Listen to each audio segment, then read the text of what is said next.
sapagkat siya ay Muslim at bilang Muslim, pinalalagay natin na sinasadyan na ayon sa kanila.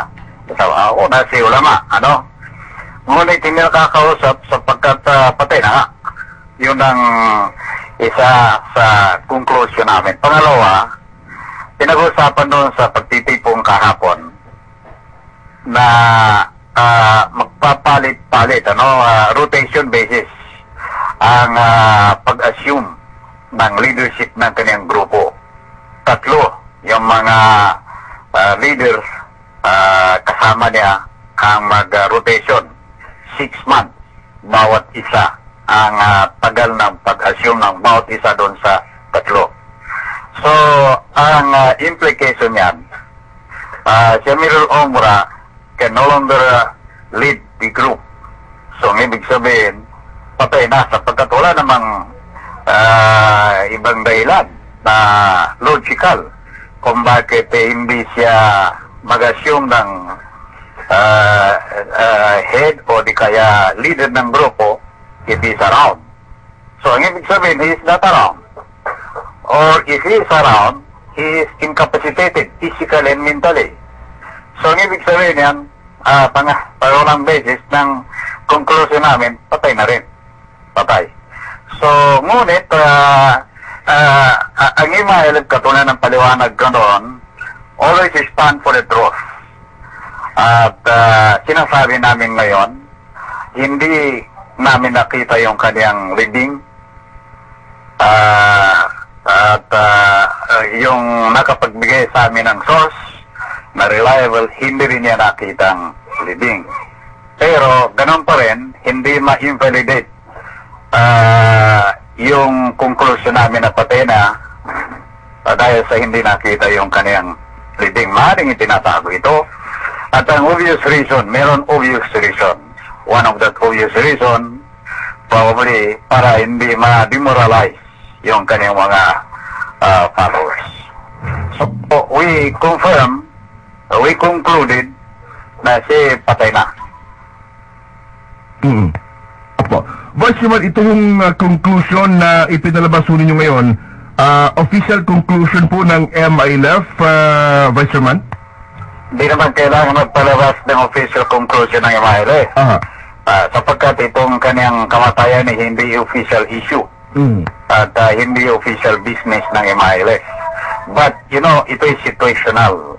But as human being, si Brother Dilet Amirul Umra, bilang human being, bilang Muslims, ang bilang kapatid, wala kaming galit sa kanya. Wala kaming kung siya buhay pa, all that we wish for him is yung kanyang masa mabuting kalagayan. Ngunit totoong mayroon kami mga differences. These are political issues. May kaugnayan sa struggle ng Bangsamoro people for self-determination. Lahat nung kanyang ginawa, itong mga lately, hindi sumasangayon ng leadership ng MILF sapagkat ang tingin ng leadership ay yung mga kanyang mga ginagawa negative ito, hindi makabubuti sa struggle ng Bangsamoro people in general. Okay, Vice Chairman, ang pinagbasihan po ng MILF sa pagpapalabas po ng conclusion ay bate na rin po doon sa inyong pong mga nasagap na impormasyon sa binabanggit nyo kanina dahil sa kahapon ay nagsagawa po ng kanduli at doon po sa naging payag na rin na kayang naging yung pong kanyang asawa. Totoo, Dato Amir, hindi mga informations, hindi nasagap na information quote-unquote, sa iyo. But, sources ng MILF ang nagbigay nito. Official sources ng MILF, reliable. Ang ibig sabihin, yung sources namin ay At, yung information na bigay niya, one, kasi probable lahat, hindi lang probable, definitely, namamatay lahat ng tao. Pati bato, paminsan may mga tao nagsasabi, ito patay na ba to? Basta lahat ng buhay namamatay. So pwede ko sabihin na tomorrow yung term na ginagamit sa intelligence, pwede ko sabihin na A1 ito. Okay, Vice Chairman, yung po bang kanduli kahapon, ano po ito, yung mali sabihin natin 7 days po niya? Yun ang hindi, yun pa rin ang isa sa report ng sources namin, ay hindi alam anong dahilan kung bakit meron kanduli. Pero alam mo ang Muslim, anytime pwede siya magkanduli para, yung pagkanduli para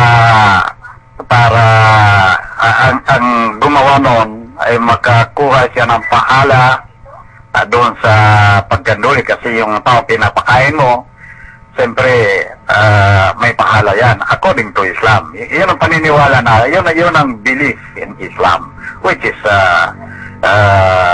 correct, which is true, 100%. So, hindi natin alam, we cannot say here na yung kanduli para sa yung kanyang kamatayan, sapagkat in Islam,